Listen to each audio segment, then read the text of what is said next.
On Friday, during the New York session, I took a clean buy setup on gold. My confirmation lined up, so I entered with confidence.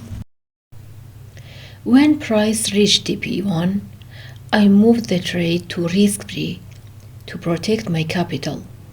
Price continued pushing, and eventually TP 2.55 was hit. This is exactly how proper entry timing and risk management can turn a simple setup into a high risk to reward trade.